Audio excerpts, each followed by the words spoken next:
there are some politicians, state politicians in North Carolina, Representative Carl Ford and Harry Warren.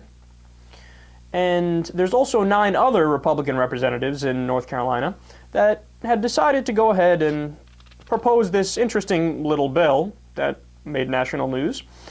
And the North Carolina state constitution, by the way, before I get into any more specifics about their bill, just to let you know what kind of a state we're dealing with here. The North Carolina state constitution disqualifies those who do not believe in God from public office. So, of course, that is a blatantly unconstitutional provision, but who cares in North Carolina? Did they even bother to ever read the Constitution? Probably not. So, the provision has been unenforceable since the 1961 Supreme Court decision, Torcaso versus Watkins, which prohibited such bans, but they don't care. It's still technically in their Constitution, even though it is illegal. Stay classy.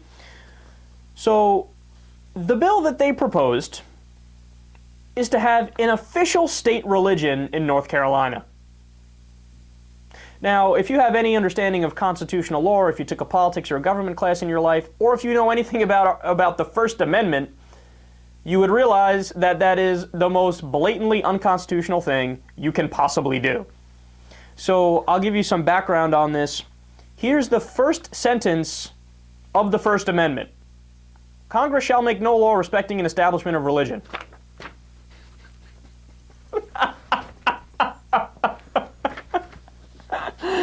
Oh, these guys are so dumb. They go, all you have to do is read the first sentence of the Constitution, and then you know, I can't do this. They go, no, we can do it. So the counter argument to what I'm saying, by the way, they go, well, the Constitution only applied to the federal government, don't apply to the states. Well, to be fair, originally they were right. The First Amendment only was to the federal government. All the amendments only applied to the federal government, not to the states, but a number of the states effectively had established churches going back to around the time when we were founded and moving forward a little bit. And then as time went by, the Supreme Court started hearing cases about this in particular. So, for example, Everson versus Board of Education in 1947 did one of the most major things in Supreme Court history, which was it incorporated the Establishment Clause. So in other words, it made the Establishment Clause of the Constitution apply to the states individually as well. So it's not just a restriction on federal government, it's also now a restriction on state governments. So it wasn't until the middle to late 20th century that the Supreme Court began to interpret the Establishment and Free Exercise Clause in such a manner as to restrict the promotion of religion by the states.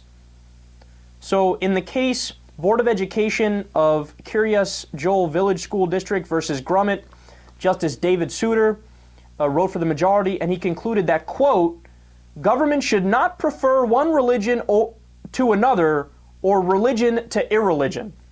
So just like the federal government can't have an established state religion, the states can't have an established state religion, but also they go a step further and they say, look, we can't establish ourselves as militantly atheist, for example. You have to allow the whole variety of opinions. You have to remain essentially agnostic on declaring a religion if you're the federal government or the state governments. So this issue has been settled for years, for decades.